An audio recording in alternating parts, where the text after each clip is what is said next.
Olá pessoal, tudo bem com vocês? Eu sou o André e sejam muito bem-vindos. É uma alegria enorme ter vocês aqui para mais um encontro especial.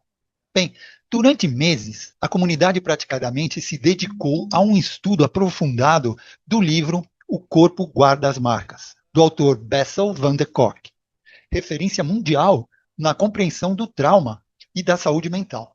Mas desde então, muita coisa evoluiu e é justamente sobre isso que vamos explorar juntos, com a presença dos apresentadores Lilian Flig e Irmo Zucato Neto. Vamos discutir como mudou a compreensão científica do trauma, quais descobertas realmente impactaram a prática clínica e, principalmente, como esses avanços podem favorecer processos terapêuticos mais eficazes. E se você atua ou estuda psicologia, psicoterapia, hipnoterapia, neurociência ou saúde mental, prepare-se. Essa live é uma oportunidade única de atualizar e aprofundar sua visão sobre um dos temas mais relevantes da prática contemporânea. Então prepare-se, porque você, hoje, pode transformar sua forma de olhar para o trauma. E não se esqueçam de compartilhar o link desta live. Vamos começar? Lilian, eu passo a palavra para você. Muito bem, boa noite a todos aqui. Para quem está vendo depois, bom dia, boa tarde, né? E hoje nós estamos trazendo esse tema aí que o Irmo sugeriu, muito bom e muito importante, né? Como o Andréa falou, o trauma mudou, né? Ou será que foi a ciência que mudou a forma de compreender o trauma, né? E nós resolvemos trazer em cima esse tema baseado no livro O Corpo Guarda as Marcas. Vocês podem ver, se vocês quem não acompanhou, não sabe, nós aqui fizemos um grupo de estudo em cima desse livro. Um livro muito bom, muito importante para todos nós, O Corpo Guarda as Marcas, que nós estudamos, inclusive o Irmo vai até, acredito que vai falar também sobre isso, né? E o Corpo Guarda as Marcas, ele vem aí revolucionar a compreensão que nós temos sobre o trauma. Ele mostra como o trauma altera o cérebro e o corpo, ele mostra que segurança é fundamental, ele mostra como o corpo participa do treinamento também, né?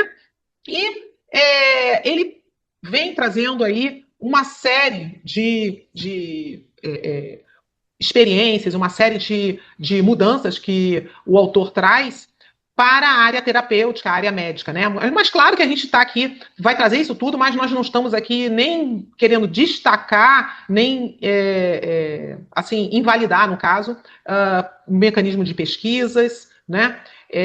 Enfim, eu vou passar para o Irmo, para ele falar mais com relação ao livro, e aí nós vamos trazer depois, que o Irmo fala muito bem sobre esse livro, né? Dando uma ideia do que é o livro, porque o Irmo nem todo mundo leu o livro, não é mesmo? E depois nós vamos entrar nessas mudanças. O que você acha, Irmo?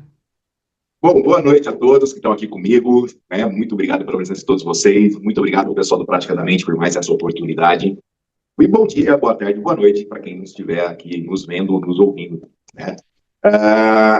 O livro O Corpo Guarda as Marcas, né? Eu sugeri aquela vez no grupo de estudo dele, porque foi um livro que mudou a minha terapia.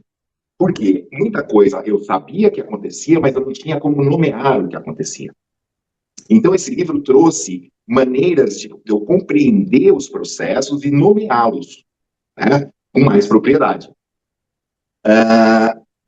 O Corpo Guarda as Marcas, né, se eu não me engano, é 2014, 2015. E o que acontece? A gente tem aí 12 anos de novos estudos que surgiram depois do lançamento desse livro. E muita coisa veio evoluindo, né? Principalmente na neurociência do apego, na epigenética, muita coisa também, né, teve grandes avanços com relação ao trauma, com relação ao corpo, com relação às terapias corporais, né? Os processos catáticos, por exemplo. Uma coisa que eu sempre tive dúvida, por que as pessoas que vivenciam aqueles processos catáticos, né, têm aquelas exclusões neurosas incríveis, né, principalmente em outras técnicas, por que você não vê a pessoa modificada? Tem pessoas que fazem sessão, por exemplo, você dá tá, do Tantra, faz 1, 2, 3, 4, mas você não vê mudança na vida dela. Você vê até mudança comportamental dentro da sessão. Ela consegue ampliar a capacidade dela de excluir neurose. Mas por que essas exclusões de neurose não refletem no dia a dia dela uma melhora? E é isso que a gente vai discutir um pouquinho hoje, né? Trazendo aí as novas interpretações de trauma, as novas abordagens. O que mudou muito, né, também foi com relação agora à, à interocepção e propriocepção, à esterocepção, à alostase, que pouca gente sabe o que é. Né? Então, a neurociência hoje está dando muita atenção a isso.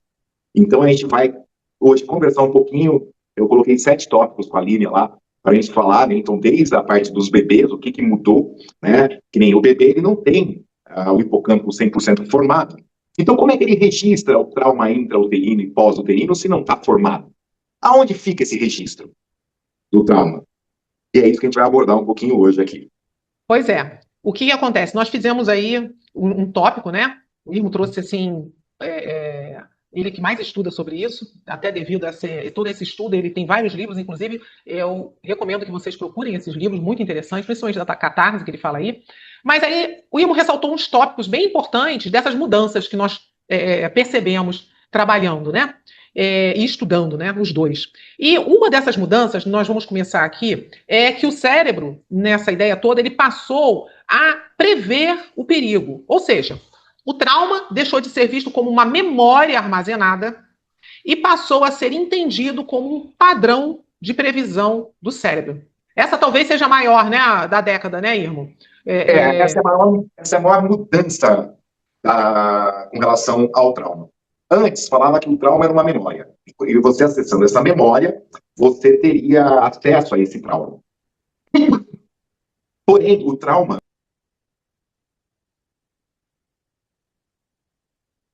Irmo, teu som ficou mudo. O anfitrião desligou. Então, vamos lá. O trauma não é mais visto como uma memória travada lá atrás no tempo. O trauma é visto hoje como uma repetição de algo doloroso de momento a momento. Então, o Bessel van der Kolk falava de flashes, né? Que a vítima de trauma tinha flashbacks do trauma. Na verdade, eles não têm flashbacks de lembrança, eles têm revivências daquele trauma em períodos espaçados, mas que não são na memória passada, e sim um evento que está acontecendo de novo no presente. Porque o cérebro não consegue entender passado, presente e futuro. Né? Então, hoje está sendo compreendido um pouco melhor essa estratégia. E também, né, com relação ao trauma, essa questão de o trauma agora estar no presente, né, e sendo só uma previsão, né, assim, imagina o seguinte, uma criança, ela sabe que toda vez que o pai chega pisando duro, ela dá bronca. Quando na vida adulta o chefe chega pisando duro, ela já entra no módulo de defesa. Então, porque o cérebro faz previsão. Então, essa questão de que o nosso cérebro sempre está trabalhando com previsões futuras e expectativas futuras, muda toda a compreensão de como lidar com isso. Porque se eu não alterar a estrutura aqui que faz essa previsão, ela sempre vai ocorrer. Então, a ideia aí das terapias corporais e tudo mais, agora, muda um pouco. Eu tenho que, né, que é o que eu falava às vezes para vocês. O meu interesse nunca foi voltar no passado como é que na verbal vocês falam? Ressignificar aquilo. Eu sempre falava que eu queria criar pontos de segurança daqui para frente, para que se a pessoa precisasse, ela teria um ponto daqui para frente. No passado eu não posso alterar, mas eu posso criar pontos de segurança daqui para frente para ela ter um novo futuro. Que era mais ou menos a ideia do Chico, né? Eu não posso alterar o passado, mas eu posso mudar meu presente e criar um novo futuro. Então eu usei mais ou menos isso para jogar dentro da terapia. E é mais ou menos essa linha que essas pesquisas hoje corroboram, né? Então eu fiquei super feliz com isso. E é uma mudança, assim, das mais radicais e mais importantes, né, nessa última década.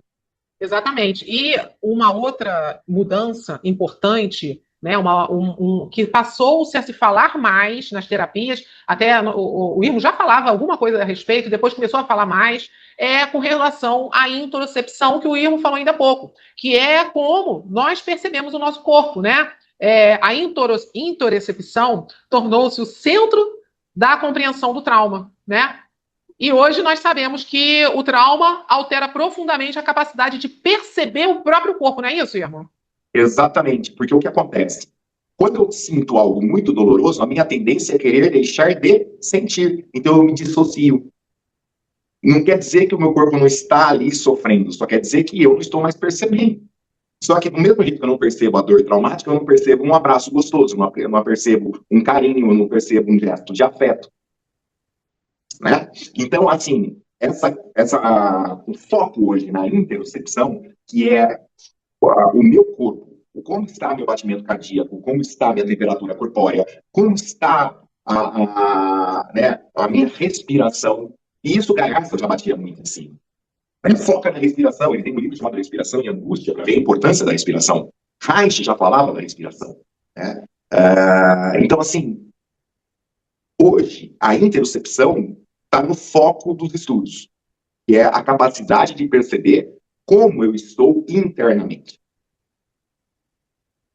Aí também tem agora um estudo mais recente sobre a psicoperistalse, ou seja, a psicoperistalse também, né, o eixo intestino-cérebro, também ganhou atenção e mostrando que o intestino não é só uma maneira de produzir neurotransmissores que o cérebro não produz, mas também é uma maneira de se livrar do excesso de hormônio que não precisa ficar no corpo, né? Que é o que a Gerda já falava também. Né? Então, assim, a propriocepção, por exemplo, a percepção do meu corpo no espaço, onde está a minha mão. Né? Porque tem pessoas que, se você, aquele exercício, né, fecha o olho e encosta no nariz. Tinha pessoa que encostava na testa, na boca. Por quê? Ela não tinha a percepção do braço com o resto do corpo. E tem pessoas que fazem isso até hoje. É só vocês brincarem com isso. Estica o braço para cá, encosta, fecha o olho e encosta na ponta do nariz. Você vai ver que é difícil, muita gente erra. Né? É que eu queria lembrar que nós percebemos que, normalmente, pessoas traumatizadas, elas frequentemente elas apresentam a hipo e a hiperpercepção, exatamente isso que você está falando, né? Que são esses sinais, né? De pessoa traumatizada. Sim, o sinal clássico disso, para as pessoas terem uma ideia, é a anorexia. Uma pessoa anorexa, ela não consegue ter a percepção do quanto ela está magra. Perfeito. Tá? Então, assim, ali o primordial, restaurar a interocepção dela, restaurar a propriocepção dela, restaurar ali a capacidade dela de se auto-perceber. Não só interna, como externamente, que está quebrada, está fragilizada. Né? Quanto melhor você percebe o seu corpo, maior vai ser a capacidade de autorregulação. Né? Então, eu sempre falei, aproveitando já que você falou da autorregulação e homeostase, né? Eu sempre falei que o biotransão verbal, ele busca aí a facilidade, né, do corpo restaurar a autorregulação e a homeostase.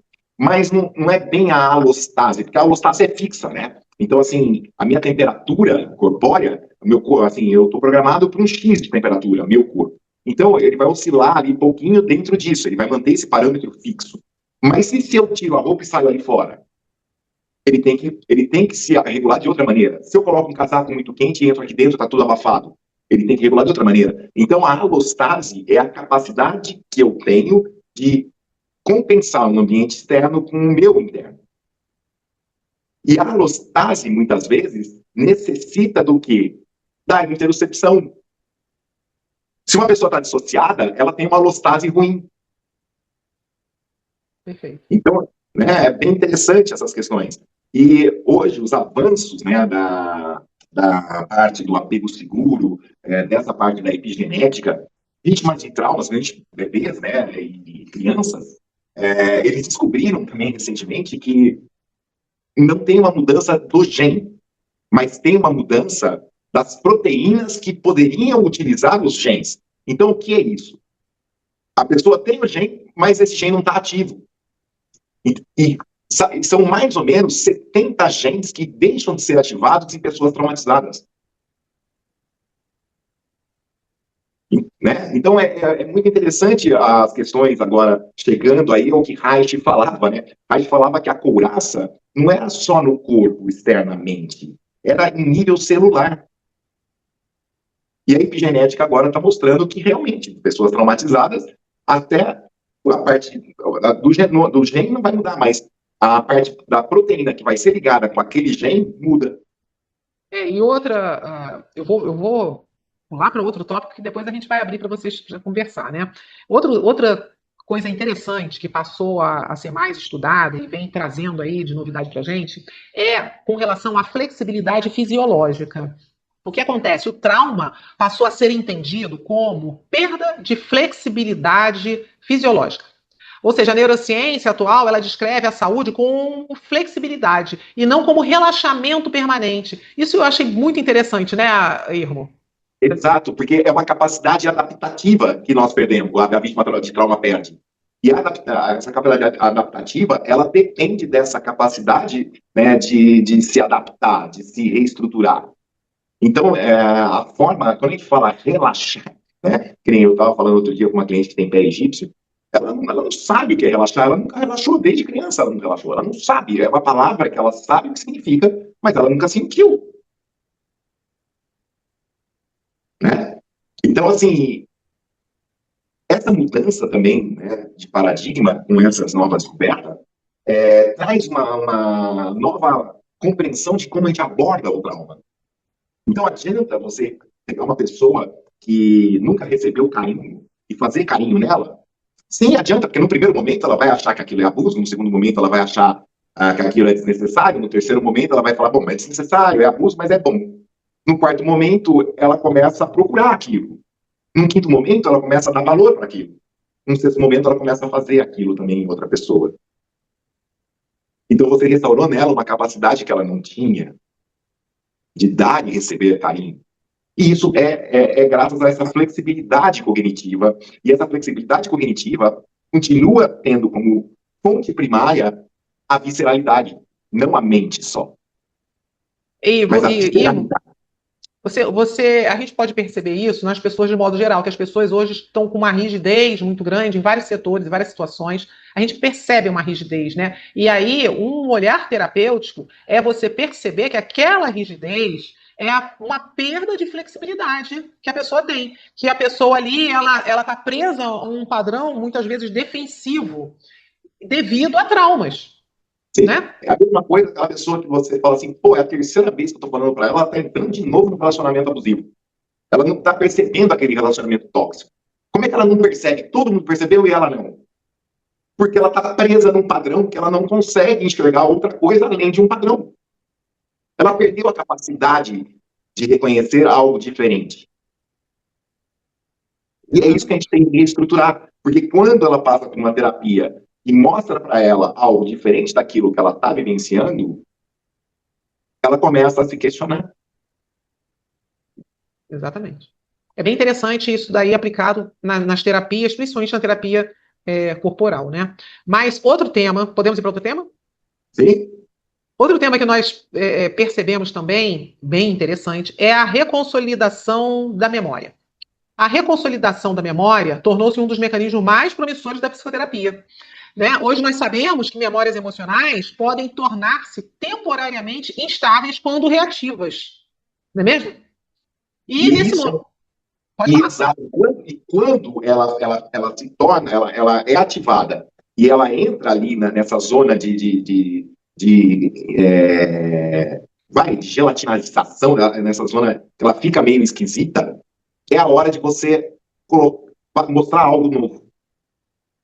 Que é o que eu estava falando ali atrás, né? Então, a pessoa, agora, você sabe que se você conseguiu acessar a memória traumática, principalmente uma exclusão de neurose, você consegue, né, dependendo do que você conduzir ali, com um apego seguro, com o apoio necessário, reestruturar uma situação que antes não existia. Você não vai mudar o que aconteceu, mas você vai criar ponto de segurança dali para frente, porque ali você conseguiu, como eu vou dizer, ganhar um ponto na terapia com relação a uma mudança comportamental e vai ser duradoura, diferente de só um processo catático. Ou seja, as memórias emocionais elas podem ser atualizadas, não é isso? Nesse sistema. Exato. Teve uma pessoa que durante a sessão, né, ela começou a fazer birra e eu dei tapa na busanfa dela. E aí ela partiu pra cima, quis bater e tudo mais. Eu falava, isso, pode bater. E dava as costas pra ela bater mesmo. E ela começou a bater e começou a chorar, bater, chorar. E daí eu falei assim, cansou? Ela cansei. Eu falei, então me abraça. Ela me abraçou e chorou. O que eu fiz? Eu quebrei ali um padrão. Eu não sabia dessa atualização, tá? Mas eu tinha uma noção. Eu quebrei ali uma coisa que era sempre ela apanhar e não poder se defender. Né? Porque a criança leva a tapa na bunda de adulto, ela não pode bater no adulto. Agora, tem adulto que abusa da educação. Né? Então, a criança, muitas vezes, ela fica com essa questão. Por que eu apanhei? Se na cabeça dela ela seria... mencionar que Assim, a terapia... na TNV, transe não verbal. Né? Então, assim, gente, meus alunos, eu vou explicar por que isso acontece. A minha terapia é uma terapia mais visceral, uma terapia que envolve conceitos diferentes um pouco aí das terapias padrões. Eu não trabalho com hipnose não verbal. Eu trabalho com o estado alterado de consciência não verbal. Né? Um desses estados alterados de consciência não verbal é também produzido dentro da hipnose não verbal. Mas eu trabalho com outros tipos de estados alterados de consciência também de forma não verbal. Tá? Então, hoje eu não trabalho com hipnose não verbal. Tanto é que a pessoa que vier fazer sessão comigo, ela vai passar pelo biotranse não verbal. Deixa eu deixar bem claro isso. Quem estuda, quem trabalha com hipnose não verbal, nem sempre tem a obrigação de estudar tanto sobre trauma. Mas meus alunos de biotranse têm. Isso que o Ivo falou é bem importante. Estudar sobre trauma, eu acredito que todo terapeuta deve entender e estudar, né? Independente da terapia. Principalmente que se você trabalha com terapias corporais. Porque numa terapia corporal você pode, de repente, dar um toque, fazer um movimento e você desencadear ali, né, uma situação complicada. Agora, as outras terapias também, que não são terapias corporais, também é importante, por quê? Porque às vezes você vai ter uma fala, e às vezes não é nem tua área corporal, mas o fato de você saber, você pode encaminhar a pessoa para fazer uma atividade ou para buscar a terapia mais adequada. Porque não é o fato de não trabalhar com a terapia corporal que você não deve ter entendimento. Sim, você deve ter entendimento para que, a partir do momento do entendimento, você consegue ter, assim, uma qualidade melhor, né, uma qualidade de atendimento, né? E aí, independente da terapia, então, todos estudem, por favor, trauma, né? E aí, eu vou puxar agora um outro tema muito importante, né? Que é, vamos dizer assim, da impotência à agência, né? Antes era o desamparo aprendido, agora a recuperação da percepção do controle. Ou seja, o conceito de desamparo aprendido, ele evoluiu para a perda da percepção de controle. Né? Então vamos lá, gente. Lembra que eu falei para vocês que eu estruturei toda a base do biotranse não verbal na experiência dos cachorros, né, que tomavam um choque dentro da jaula e depois, mesmo com a porta aberta, levava choque e não acontecia nada, né? Eles não saíam. Então ali o Bessel falava do congelamento, né? Hoje, essa pesquisa foi revista, os dados foram revistos, não foi feita de novo, mas os dados foram revistos, e eles descobriram o seguinte: os cachorros ali, eles perderam a capacidade de agência, ou seja, de agir, de ter uma opção, de ter o controle da situação, né, de poder exercer esse controle e falar, não, eu não sou obrigado a ficar aqui, eu posso sair. Mas a perda do controle da situação leva ao congelamento, porque o congelamento é um estado natural do ser humano. Luta, fuga e congelamento é inato do ser humano. Mas agora eles descobriram que o congelamento só ocorre realmente quando a gente não tem a capacidade de exercer controle sobre a situação. E se você parar para ver, faz muito mais sentido. Né? Uma pessoa está ali, de repente você chega com uma notícia para ela que ela perde o controle da situação. E aí ela, né, muda, trava. Mas por que ela travou ali? Porque ela não tinha mais controle sobre mais nada na vida dela, entre aspas, por alguns instantes. Bugou. E essa compreensão muda tudo. Né? Porque, assim, o trauma, ele não é só aprendido. Ele também é uma consequência da perda de controle sobre a minha vida. Sobre a defesa da minha vida, na verdade. Né? Então é bem interessante essa nova abordagem. E o que acontece?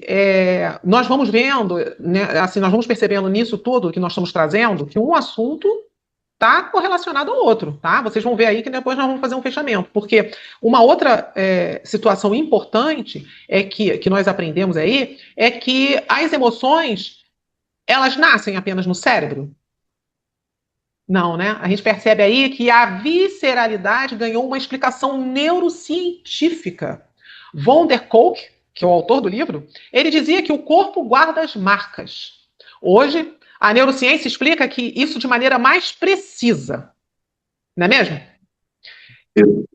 Exato. Continua essa parte que é muito legal. Posso continuar? O cérebro recebe contínuas informações informações provenientes do coração, do pulmão, do intestino, sistema imunológico, músculos, nervo vago, né? Esses sinais, eles influenciam diretamente a construção das emoções. E a experiência emocional não nasce apenas do cérebro, no cérebro, ela emerge na interação entre cérebro e corpo.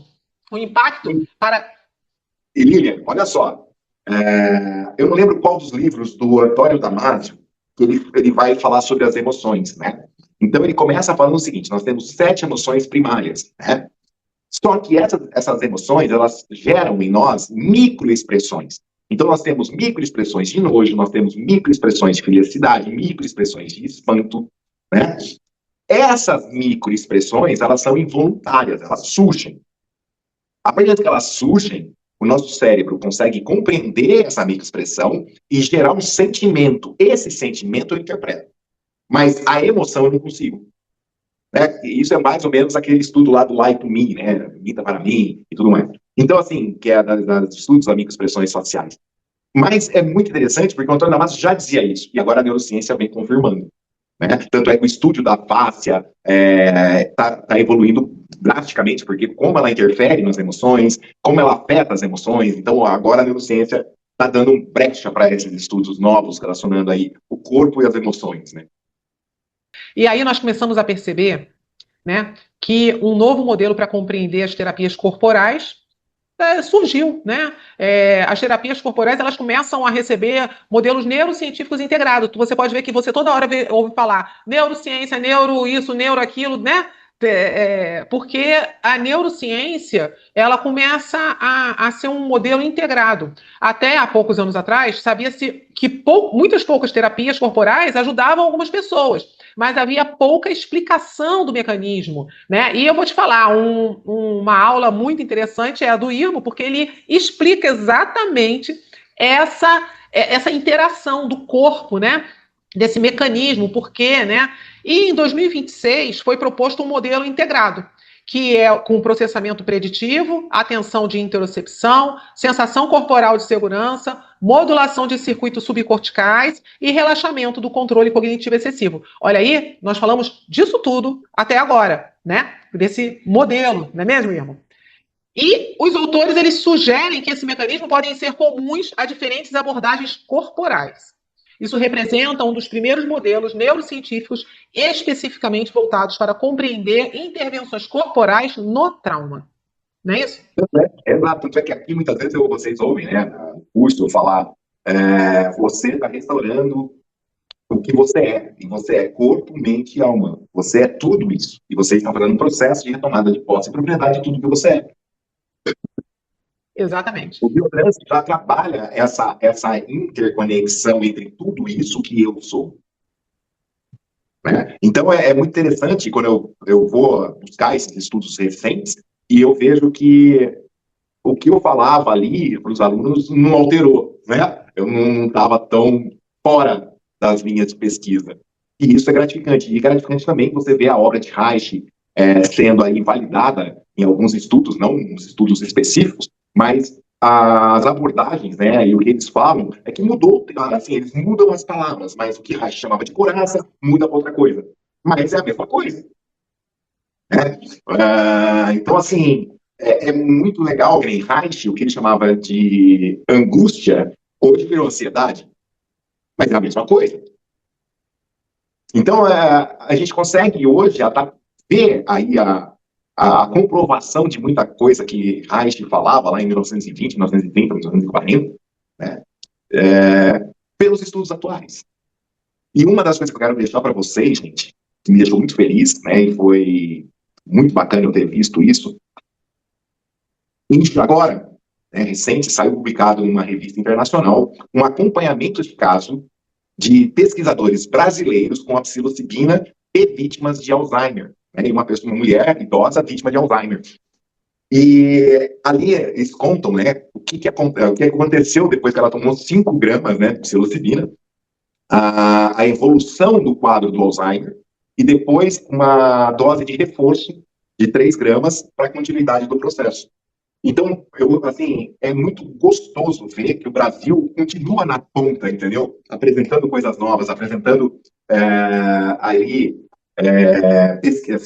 fontes para que os pesquisadores vão atrás ali, vai descobre agora, tá aqui, ó, o caso tá aí, o relato tá aqui, os resultados foram esses, vamos chacoalhar isso aí, parar de enrolar e vamos descobrir por quê, né? E espero que isso aconteça muito rápido também com as terapias corporais, né? Tem a parte do estado alterado de consciência, que eu trabalho dentro do Biotrans, é muito parecido com o estado alterado de consciência da psilocibina. Por isso que é muito interessante para mim as pesquisas que vêm dos psicodélicos. Porque as pesquisas que vêm daqui, eu consigo compreender o que eu trabalho, né? Infelizmente, não tenho dinheiro suficiente para fazer as pesquisas por conta própria. Um dia, quem sabe. Nós temos que fazer depois uma live aí, uma reunião, falando aí sobre essas atualizações da psilocibina, que é muito interessante. Nós vamos trazer aí essa atualização para vocês. Mas hoje nós estamos percebendo que, com tudo isso, né, que nós estamos trazendo, que o trauma não é um evento, é um padrão que o organismo continua recriando. E aí, percebemos também, é bem interessante ver essa evolução, né? Podemos dizer, com relação ao livro O Corpo Guarda as Marcas, né? Que em 2014 o foco era explicar como o trauma permanecia no corpo. Já em 2026, o foco passou a explicar como o cérebro e o corpo recriam continuamente estados traumáticos. É muito importante entender isso. Não é mesmo? E aí entra, gente, o conceito das couraças de Reich. Reich falava que as couraças musculares mudavam o comportamento, né, de uma pessoa. Ou seja, uma criança que era vítima de medo, ela andava com o pescocinho era um adulto com o pescoço para dentro. Então, se você ajuda aquela pessoa a adquirir uma nova postura durante o estado alterado de consciência, e depois que você ajuda a adquirir, você dá suporte, apego seguro necessário para que ela estruture e incorpore aquilo no dia a dia, ela muda. Porque você rompe o padrão que estava levando à repetição do trauma, que era uma postura, um padrão postural também. Então, quando você põe uma pessoa em outra postura, você rompe um padrão. Deu para entender a importância dessa descoberta atual para mim? Eu fiquei extasiado com tudo isso que a gente está falando, né? Porque eu até comentei com a Lívia, falei, Lívia, a gente tem que falar um pouco sobre isso, a Lívia adorou o tema. E eu quero agradecer todos vocês que estão aqui comigo, né? Mais uma vez. E agora eu estou abrindo aí para a gente debater um pouquinho tudo isso, explanar um pouquinho tudo isso mais a fundo com quem quiser saber aí, né? A Lívia está com bastante material, quem quiser também ela pode passar o material para vocês. E quero agradecer o André, a Lívia e todo o pessoal do Praticamente na pessoa de vocês dois. Obrigadão por mais uma oportunidade de estar aqui falando de um tema que eu gosto demais, né? Que é o ser humano e as dores do ser humano. Eu acho importante, Irmo, também colocar uma coisa que você trouxe aqui, que a neurociência, ela não invalida a contribuição do autor, Van der Kolk, que é o autor do livro Guarda as Marcas, né?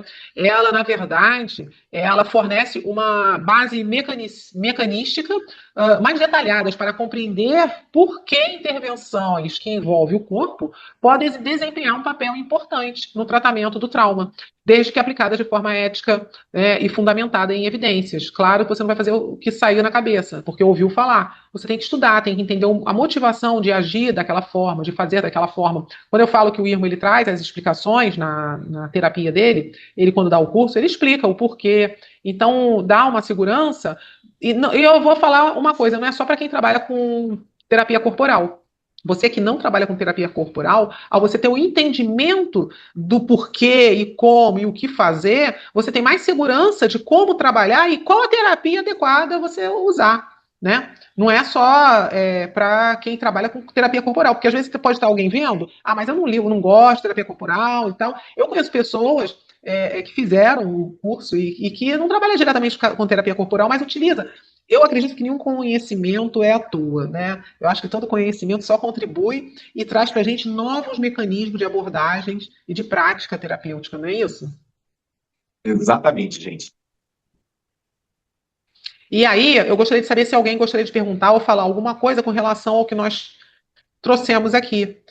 Se tem alguma coisa aqui, né? Porque aí nós temos que lembrar aí da MDR, que trabalha o corpo. É uma terapia que você faz até online. E que ela é validada e falada no livro Corpo Guarda as Marcas, né?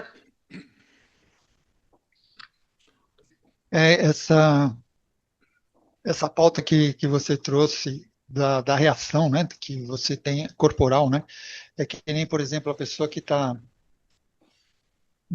num dia muito ruim e você pedir para ela, começa a rir bastante, até que vai chegar um ponto que ela muda a fisionomia, ela muda todo aquele estado que ela estava triste ou de que está dando tudo errado e dá para perceber, né, dessa forma, que é muito interessante. Exatamente. E o que acontece? O próprio livro, eu aconselho que quem é terapeuta e ainda não leu, leia, porque ele não está desatualizado, não, ao contrário, está muito atualizado. Ele traz muito entendimento que para você entender o porquê que a neurociência fala algumas coisas, o porquê de certas terapias, você vai entender lendo esse livro, né? É. Que fala sobre isso. Né? Em O 2000 André, foi, né? foi em 2014 que ele foi lançado, em inglês, e em 2020 que ele foi feito a tradução em português e veiculado aqui, né? Então, pra você ter uma Exatamente. ideia, olha só, 6 anos depois, já tinha um avanço terrível. E mesmo assim, a hora que ele chega para a gente em português, já faz um estrago, né? Porque eu tenho indicado muito esse livro para clientes meus. Olha, leia esse livro, você vai compreender um pouquinho você. E a pessoa chega aqui para a sessão, sabe, me agradecendo de ter lido aquilo, porque ela começa a perceber que não é só ela. Né? E de 2014 para hoje, os avanços, né? Eu trouxe só dos últimos 5 anos. Tudo isso que a gente falou agora são as mudanças dos últimos 5 anos. Né? Eu não quis trazer tudo, mas teve muita mudança de 2014 para hoje, muita. O foco mudou, né? Mas não a causa. O foco sobre a causa mudou. E isso é importante. Está muito mais coerente agora. Exatamente. E aí o que acontece? Para completar tudo isso, aquilo que o Irmo falou da catarse, que eu achei interessante lembrar, o entendimento também da catarse, né? Você entender, né, todo o funcionamento, não é isso? Então, o Porque processo catártico por si só, ele não causa a mudança necessária. Porque o processo catártico por si só, ele só é um... Imagina você pegar uma panela de pressão e você tirar a tampa dela por alguns instantes. Mas você não desligou o fogo. Né? Agora, se você tira a tampa, desliga o fogo, espera esfriar, abre a tampa, joga fora o que está dentro, a panela está vazia. É essa a diferença hoje. A neurociência hoje está falando o quê? Dentro de um processo terapêutico, não basta só ter o processo catático.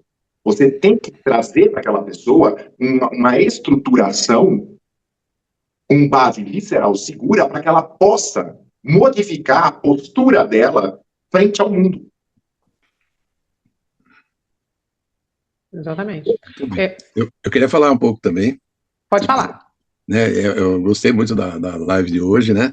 E a live de hoje está falando de velhas novidades, né? Lógico, a neurociência, então, assim, né, o Irmo falando e tal, na minha cabeça foi passando assim, olha, o Gaiarsa falava da propriocepção, o Gaiarsa falava isso, o Gaiarsa falou muita coisa em 1900 e tal. Então, essa neurociência, ela está validando, né? Trabalho do próprio Reich, da Gerda Boyce, né? E eles falavam assim, e assim, eu vou notando o quê? Tem algumas coisas novas, mas, como o Irmo falou, muda o nome, né? Mas, assim, quem já milita na terapia corporal, que nem eu, faz décadas, né? Então, a gente é gostoso ouvir, assim, que as pessoas estão compreendendo melhor né, e assim, muda o nome, né?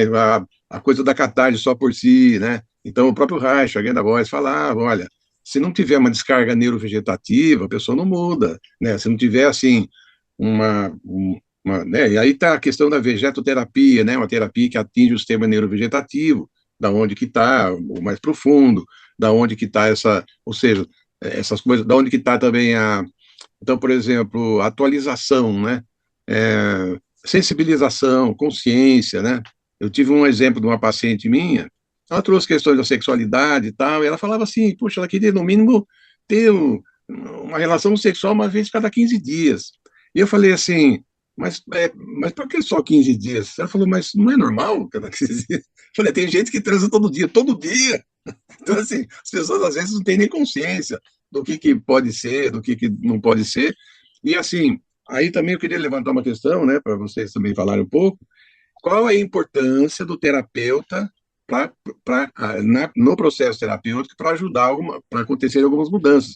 Porque eu acho que, para mim, a presença, a atuação do terapeuta, a presença do terapeuta é fundamental para que essa mudança ocorra na terapia, né? Porque às vezes no mundo não ocorre. No mundo é aquele padrão, a pessoa vai falar com a outra pessoa fica brava, ela fica quieta, né? Aí ela chega na terapia e fala, porque eu não tenho coragem de falar, ou eu fui falar e me deu vergonha, ou me deu medo. Quer dizer, qual que é a importância, né? Eu acho fundamental a importância do terapeuta no processo, né? Eu acho que as coisas mudam, de fato, ali no ato, no aqui e agora, no processo da relação terapeuta do terapeuta com o paciente.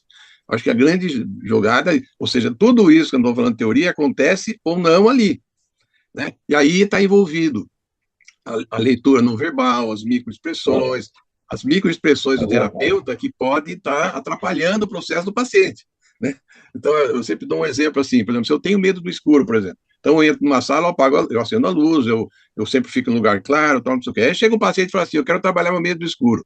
Ferrou-se o paciente, porque eu inconscientemente vou sabotar o processo dele, porque eu não quero olhar para isso. Então, o que eu não vi, o que eu não tenho coragem de ver, o que eu não consigo resolver, eu não vou conseguir ajudar o paciente a resolver.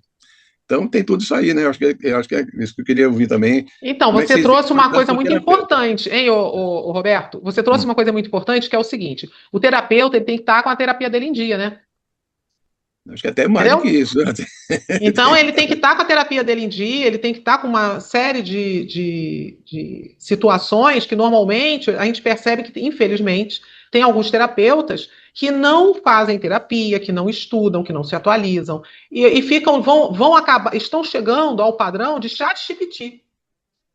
E não, né, e Exatamente. não só não fazem terapia, como não vivenciam a própria terapia que fazem. Sim, isso Exatamente. aí. Esse é o Uau, ponto. Exa- é isso?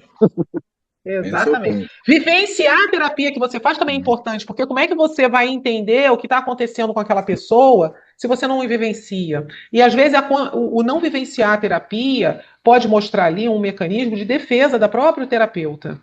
E respondendo ao Exatamente. Roberto, existe uma questão chamada amador. Quando o terapeuta é amador, ele vai fazer com carinho qualquer coisa que cai na frente dele.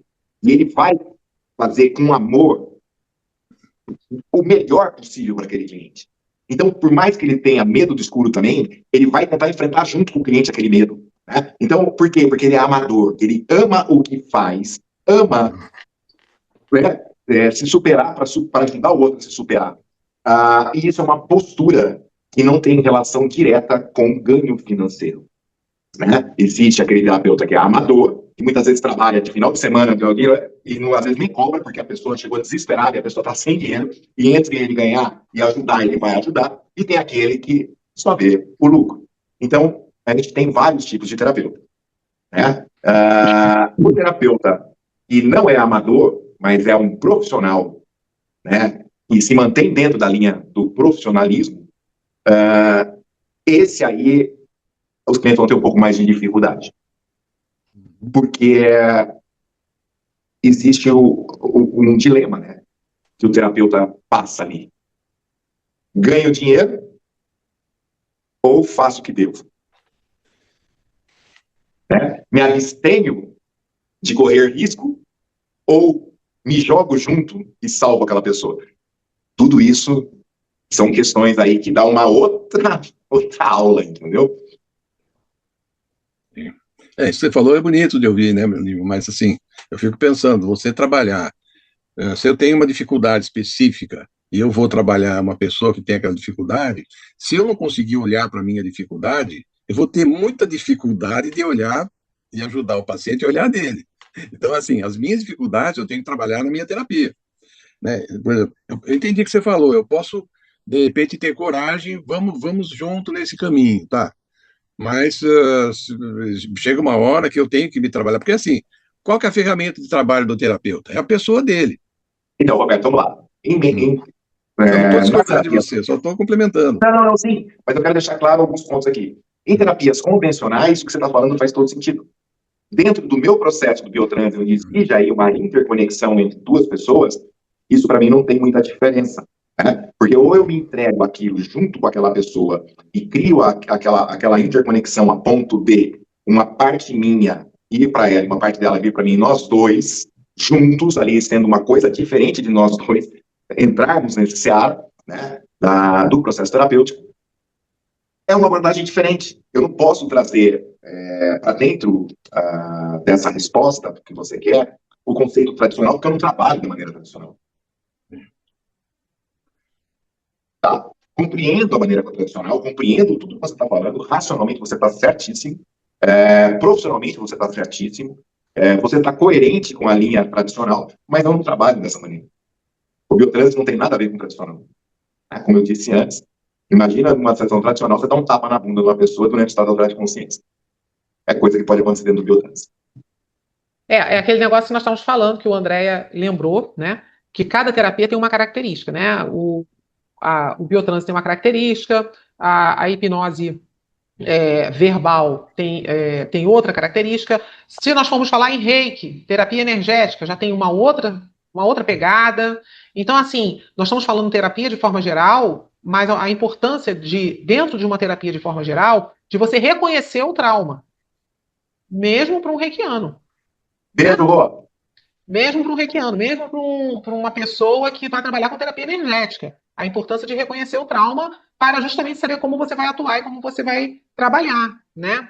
Então, assim, o que nós temos que ver é que, mesmo esse livro que nós falamos, do Corpo Guarda as Marcas, um autor que é uma base ainda muito importante, ele vem modificando nos cursos e nas palestras dele, trazendo, enfatizando que nós temos que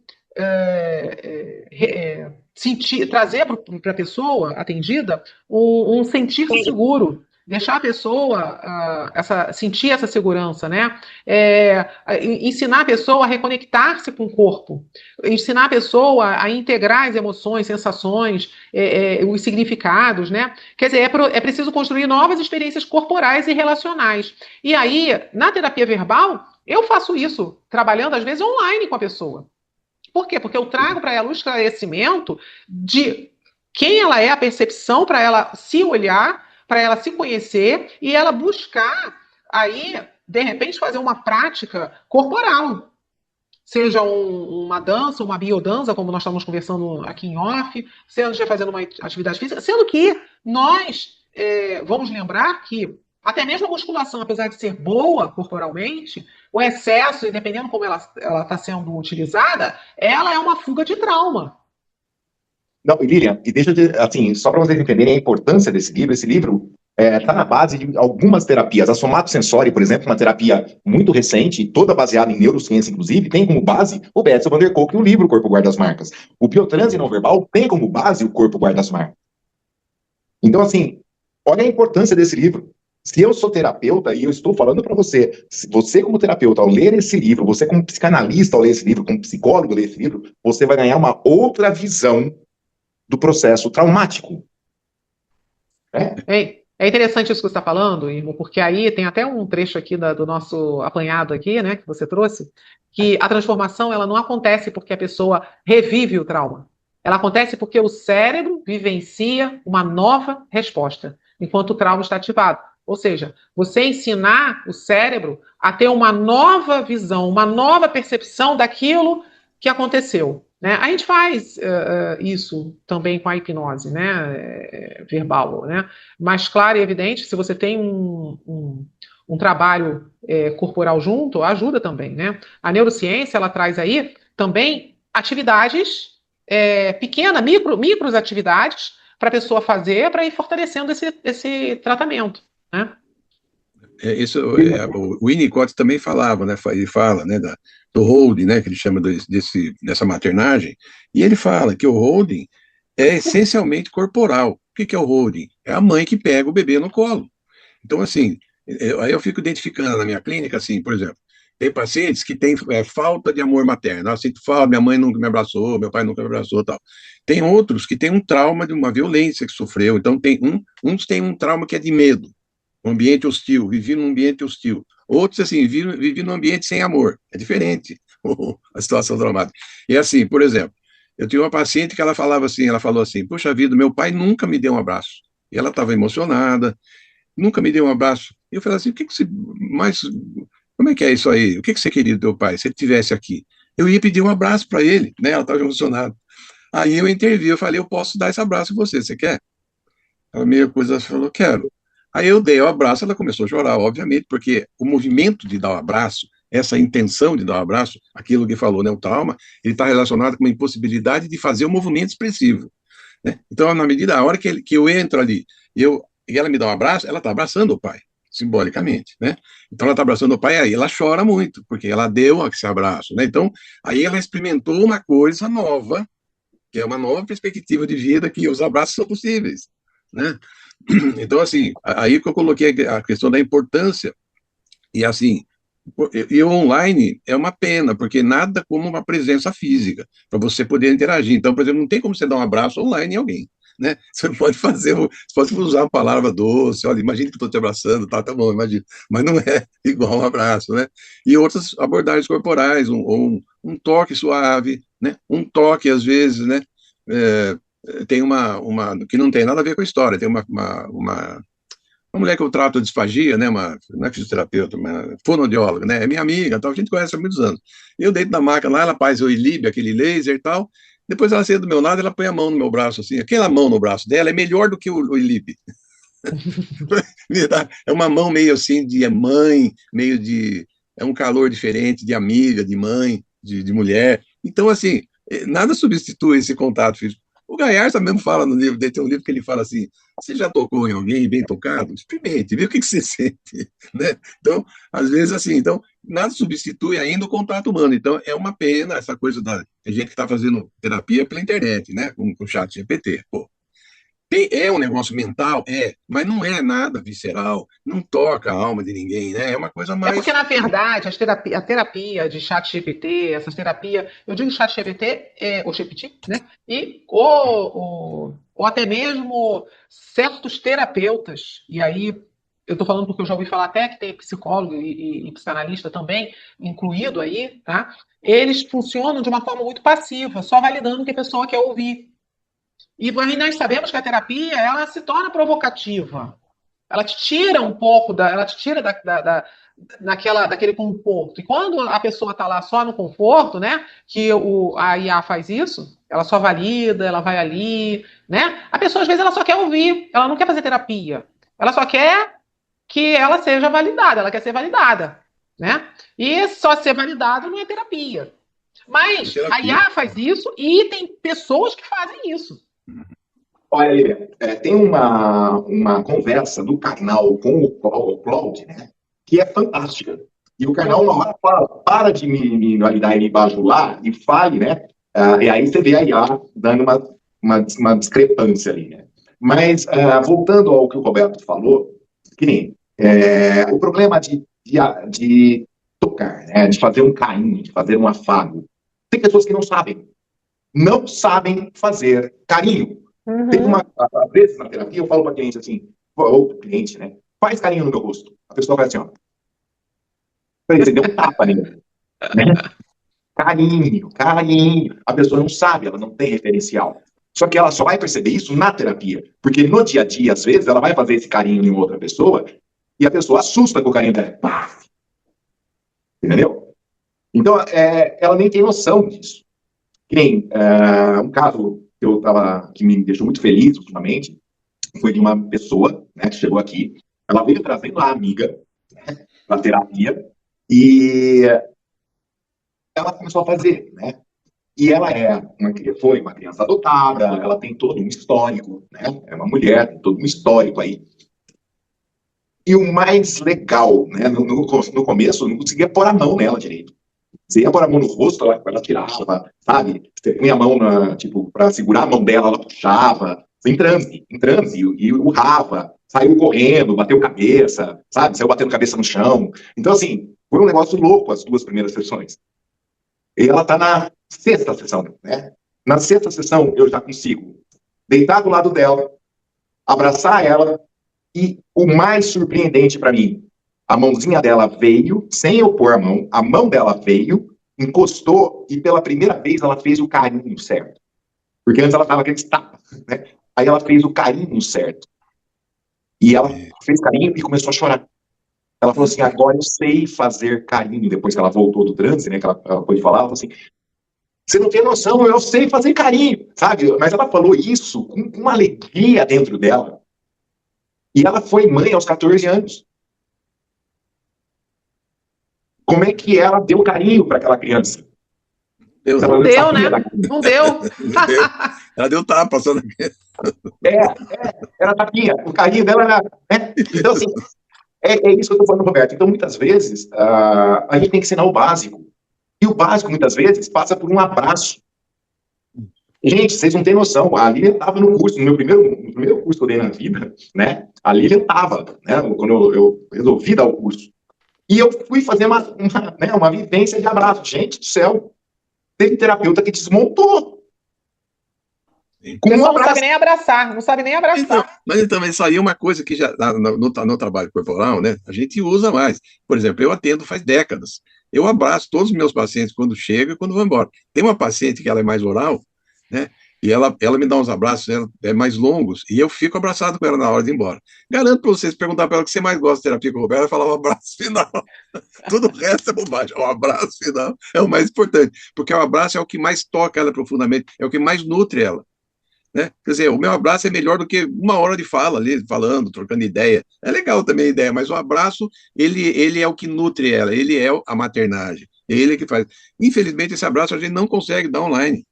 Então, eu também atendo online, também a terapia online, eu faço terapia online, mas assim, não substitui a presencial, não tem como, na minha visão. Não tem como. É assim, ó, a online, para quem, aí que tá, Alberto, quando a gente fala não substitui, vamos deixar um parâmetro aqui. Para quem trabalha em terapia corporal, que é o meu caso, eu sou da linha do Roberto, não substitui. Mas quem trabalha com um foco onde a mente é tudo, né, e sede é nada, então, para essa é o contrário, é válido e está tudo bem também, entendeu? É uma abordagem diferente, uma maneira diferente, né? Óbvio que, assim, em 5 sessões, você vê um desabrochar tão rápido, eu não sei se isso é possível em terapia online verbal, não sei. Mas aqui eu estou relatando para vocês um caso de uma pessoa que teve uma evolução brutal em 5 sessões. E não é só uma, eu tenho vários casos, né? Inclusive essa que eu estou relatando do Tapa na Bunda, né? Foi uma das que mais evoluíram. Mas, posso, porque dentro do biotranse, a primeira coisa que a gente vai criar é um vínculo de apego seguro, um vínculo de empatia e um vínculo de cumplicidade. Então, esses vínculos são importantes para o processo da minha terapia. Então, a minha abordagem é um pouco mais visceral, é um pouco fora do padrão, né? Eu costumo dizer para meus alunos que eu sigo muito aquele filme Terapia de Choque, né? Então, quem não conhece, assista esse filme, aí você vai ter uma ideia do biotranse não verbal. Então, a sua ideia é ótima, Lima, né? Eu gosto do seu trabalho, assim. A minha dúvida sempre, você sabe qual que é, né? É quando a gente faz um trabalho com um paciente que ele não é bem estruturado, né? Então, por exemplo, o tapa na bunda é uma provocação, que uma pessoa que tem um pouco mais de estrutura pode ser o que ela precisava para ela caminhar.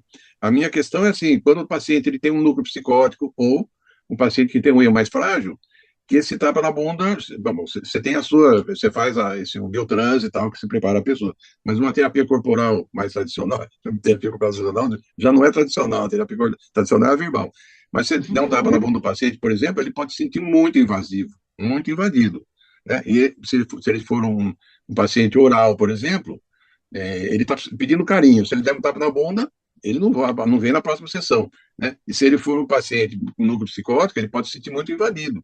né? Pode levar para um outro lado, enfim, né? Então, essas são as preocupações que eu tenho, né? Um certo cuidado, mas assim, eu acho assim, que se o paciente é estruturado, se você dá um empurrão, ele sai andando. Se ele não é estruturado, você dá um empurrão, você corre o risco de derrubar ele no chão, de nariz no chão, né? Então, são riscos que a gente. Eu sou bem ousado na clínica, eu faço muita coisa. Se o paciente dá abertura, eu vou fazendo muita coisa. Mas eu tomo um certo cuidado, assim, que eu não trabalho também no biotrânsito no verbal, então você tem um preparo aí que é um pouco que ajuda, né? Enfim. Então, olha só, para não ficar muito longo, né? Vamos assim começar a pensar no finalizar, né? E nós percebemos o seguinte, que nós temos que ter mais foco em segurança, mais foco em integração, mais foco em novas experiências, né? Porque as novas experiências é que vão trazer esse amadurecimento, não é mesmo? E nós percebemos que o trauma, ele modifica a forma como o cérebro prevê o mundo e novas experiências podem modificar essas previsões que nós falamos até agora, não é mesmo? Exatamente. E com isso, eu acho que fizemos tudo, né? Exatamente. E aí, olha, eu vou fazer umas perguntas aqui que eu vou deixar para vocês pensarem e refletirem. Você conhece os sinais do seu corpo? Você percebe quando entra em modo de defesa? Seu organismo sente segurança? Pensem, você é terapeuta, sobre isso. Porque como o Roberto lembrou, o Irmo lembrou aí, né? O terapeuta ele tem que estar com a terapia dele em dia, né? E perceba isso também na pessoa que você está sendo atendido, no seu atendido, né? Na pessoa que você está atendendo. Olívia, eu queria falar uma coisa em cima disso que você está falando, só para complementar, que a minha visão, eu acho que é uma visão que todo mundo deve pensar um pouco nisso, se é o paciente que tem pouca estrutura e o paciente que é mais estruturado. Na minha visão, são dois trabalhos diferentes. Usando todo esse conhecimento, dois trabalhos diferentes. Não dá para você trabalhar com um paciente que é muito frágil igual um paciente que é mais rígido, por exemplo, né? Então, essa é a única diferenciação que eu gostaria de estar falando e de dizer. Sim, sim. Então é isso.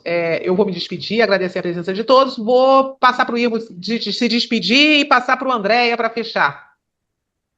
Gente, muito obrigado de novo. Como eu falei, já agradeci antes, mas agradeço novamente na pessoa do André e da Lilian o convite do Praticadamente para estar aqui falando com vocês a respeito dessas novas vertentes aí sobre trauma. E, Andréia? É isso aí. Estamos encerrando mais uma live especial. Espero que vocês tenham gostado. E em nome do Praticadamente, agradecemos imensamente a Lilian Flig e ao Irmo Zucato Neto. E para continuarmos evoluindo juntos, eu convido a todos a interagirem conosco, deixando seus comentários, sugestões e feedbacks. Isso é muito importante para que possamos melhorar sempre e trazer o melhor conteúdo para vocês. Não se esqueçam de curtir, compartilhar e de se inscrever em nossas redes sociais e assim juntos podemos fazer a diferença e transformar a vida das pessoas. Então vamos nos despedindo e a gente se encontra na próxima live da comunidade Praticadamente. Até lá, pessoal! Juntos ajudamos quem quer crescer, com apoio e amor fazermos florescer. No Praticadamente somos conexão, guiando quem busca sua transformação.